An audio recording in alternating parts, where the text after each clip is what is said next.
TCWEEK Cocktail Sessions, educational and inspirational talks from experienced startup founders, entrepreneurs, and thought leaders.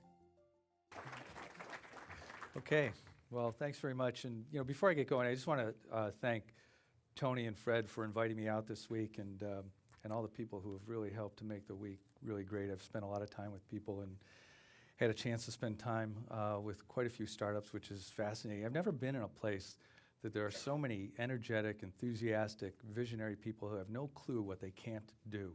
And I love that because, all the conversations are about getting together and talking about how they're going to solve what it is they came together to solve versus putting a table of people together and talking about all the reasons why it won't work. There's a huge difference. And it doesn't change the problem, except the first group has a better chance of solving and getting through the issue. So it's really inspiring. And I've spent, like I said, a lot of time with the startups, and startup is all new to me. The closest thing I have to it is joining Clark's in 1995 when it was about 900,000 pairs, and I was fortunate enough to be part of this great team of people who took the business to what it is today in North America. And this year, Clark's in North America will ship over 23 million pairs. So we went through a lot of scalability issues, and I thought, well, that's something I hear the startups talking a lot about, scalability. And scalability, once you get established, becomes growth plans. And so it really never goes away. And I was thinking about how we scaled the business, and it was all about people. So here I am in the middle of a tech conference, and CES is here, and I want to talk about people. I guess the only technology I have that I'm wearing is my watch, which I don't think really qualifies in this group. So, but people are crucially important to scalability, and I think we run the risk of maybe not talking enough about the role that they do play and how we get them to play that role. And I want to share a little bit about how we did that. And this is some stuff that you might not think is important to take time doing, but it is vitally important. Sitting around, first of all, thinking about how are we going to bring the right people in with the right expertise who will not just support the culture, but actually add to the culture. And to do that, you need some kind of framework, which is, what do we value? What's important to us? What's our purpose here? What are we doing? You might call it a mission statement. And who are we really focusing in on?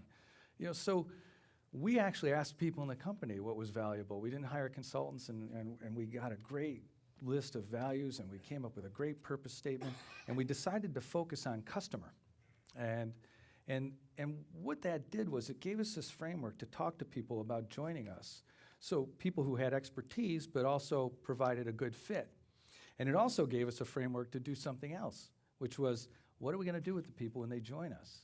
Well, as you're growing and you're bringing people along, the most important thing you want to do is give them decision rights, get them to start making decisions for the business. And the way to do that was provide them this framework, because everything we did, basically, the litmus test was our values, our mission, and was it good for the customer? Now, focusing on the customer was pretty important because it kept us focused outside and not bickering about who was doing what and who reported to who and whose title was what.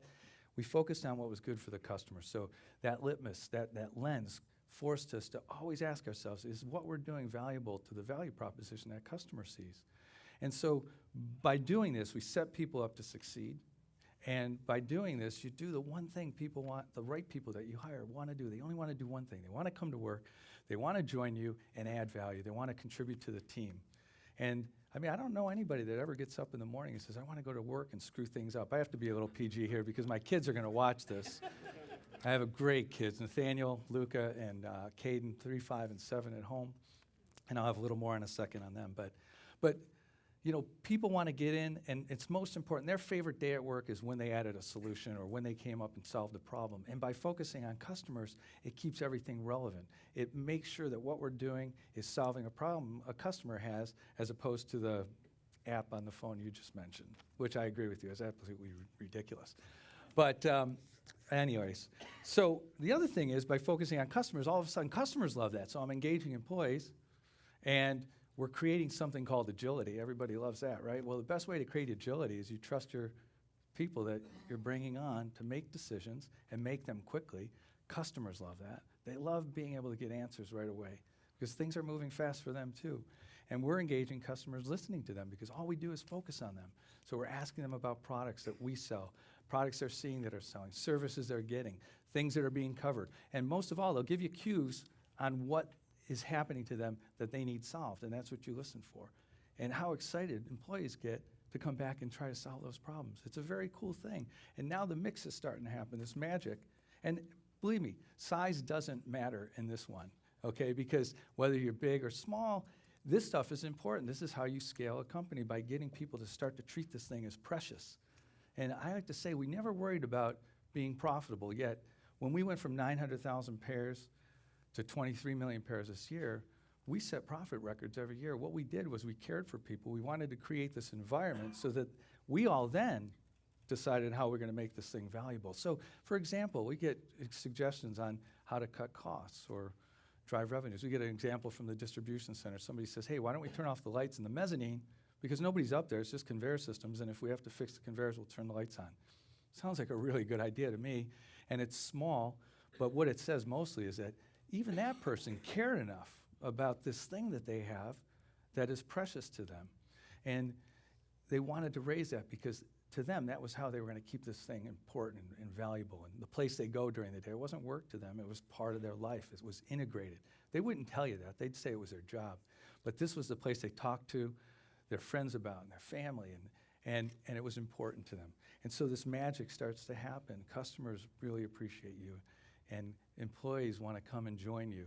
And great things happen, like, you know, one of the best things, and the reason why I'm here is I loved the relationship we developed with Zappos. It was about a lot of things, and oh, by the way, we also sold some shoes with them, but we shared notes on so many things, and we were able, because we were listening to customers, to develop these deep and rich relationships that kept us relevant, more relevant than the competition. And I'll tell you something else. When you're thinking about competition or other products, we wouldn't look at competition for the sake of looking at competition because it forces you to look sideways. We would look at competition through the lens of the customer. And by doing that, you keep looking forward. And all this stuff, again, is so relevant. It's, you know, I know it sounds daunting to a startup who's worrying about funding and the product, but the way to create capacity to address some of these issues, whether you're a startup or you're running a department or you're running a business, is to start by looking at great people to join the company, and you do that with your values and your culture. And one other thing, a couple things I'll leave you with. One is this idea about alignment. I love to hear people talk about alignment around our values and our mission. And I hate the word alignment. I think that's something you do to your car. You know, alignment is kind of a weak way to use your leadership, because a lot of times you can take your badge out and say, let's align you. But what I would encourage you to think about is unifying people around your values, unifying them around your mission, because that's an emotional connection that comes with being unified around something. And it requires a much more aware level of leadership that's more sustainable and will give you the scalability. Last night, I was at the Pando Monthly, and I heard Tim Westergren speak. He's a co-founder of Pandora. I mean, I love Pandora because Luca constantly asks me when we get in the car, Daddy, can you put Pandora on? I want to hear Kids Bop. So I plug my phone in, and there's Pandora, and I get all the great songs. They're all PG. Thank God Luca's not here tonight. But, you know, and she would love. So I took a picture of the panel. But Tim said this thing that amazed me, and it's going to show you the power of having the right people. People went years without a paycheck at Pandora while they were getting, and it was probably called something else before Pandora. He mentioned that, but we couldn't hear. There were very rude people in my aisle talking.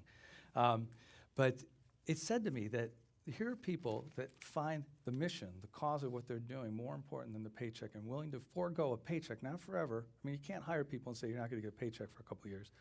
But it said, man, they did something right. They brought the right people in, then when the things got tough, those people were willing to stick around. So my daughter gave me something before I left, and this thing that I was talking about, this thing that's precious to people, it starts coming from the heart. And they actually fall in love with the business. And she made this little Valentine for me before I left. And I was looking at it and I said, this is perfect. We love you from the heart. And that's what she said. This was from Luca, Caden, and Nathaniel. And this is the way employees feel about something they treat as precious. And it's amazing at what they can get done. And the customers feel the same way about this. You know, the things they'd say about Clark's humbled me. And I was part of that team that was honored to get that kind of feedback. So scalability, I'll just leave you with this. Scalability is all about the kind of people you bring in and how you lead them through what it is that you're trying to solve. So hopefully that's helpful to a few of you. And thank you very much for listening.